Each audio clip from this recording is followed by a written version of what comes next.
vessel. The seawater suddenly began boiling, with an eerie sound that shouldn't exist underwater. The entire ship trembled violently, before anyone could react. The intact vessel sank into the ocean. In an instant, the entire institute is thrown into grief and shock. Grief because a longtime friend was on board. Shock because a massive research ship shouldn't sink for no reason, until they watch the rescue footage, and find the sunken ship is surrounded by a white glowing ring, with ear-piercing noises all around it. Even the old professor who has studied the ocean for decades has never seen anything like this, let alone the intern Kelly. But unexpectedly, Kelly is the one who discovers the cause of the accident. Back at the coastal station, she finds a video message from her friend before the accident, but she missed it because she was out drinking, losing her last chance to talk to her best friend. The guilt overwhelms her, but soon she notices something strange in the footage. Right before the video cuts, a white light rises outside the window, the same glow as the deep sea light, with the same piercing sound. To test her theory, Kelly extracts both sounds, the one from the video and the one from the deep, and finds they match almost perfectly.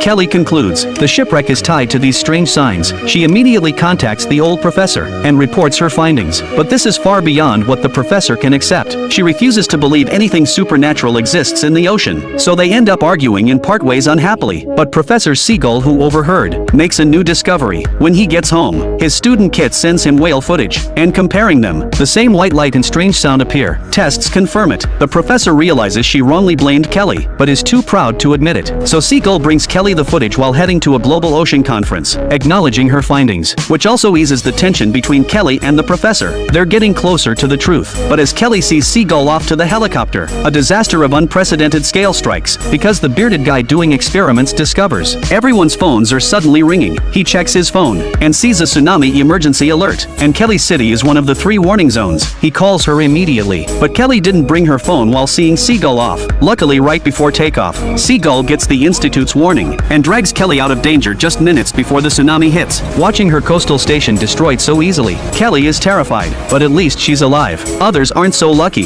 First, flocks of seabirds frantically flee inland. Then the beach suddenly pulls back. Anyone who's been in a tsunami knows this is the sign of a coming disaster. People start running. Drivers slam the gas. Those on foot wish they could fly, but nothing can outrun the wrath of the sea. 3 coastal countries are hit at the same time, and the Global Ocean Organization takes notice, so they hold an emergency conference. One virologist's speech shocks every top scientist watching, and makes them realize a disaster far more terrifying than the tsunami is coming fast. Seagull, are you watching? The cage clearly had no bait, but this lobster still crawled in on its own. It let the fisherman catch it on purpose. After it was sent to the seafood market, a local chef happened to buy this lobster, but while preparing it, he found some unknown liquid leaking from the bottom. The chef flipped the lobster over to check it out, but the next second,